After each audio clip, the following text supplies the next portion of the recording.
Hi there, I'm James from Conwy Guided Tours, and today I am in St Mary's Churchyard.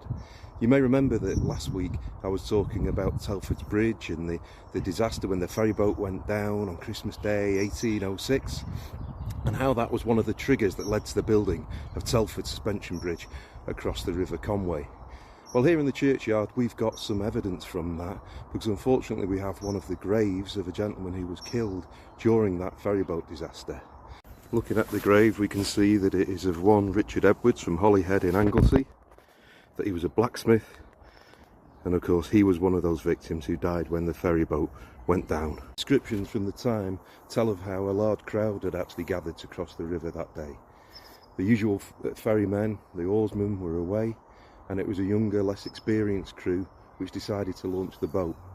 The weather conditions were rough, and many people refused to board the boat.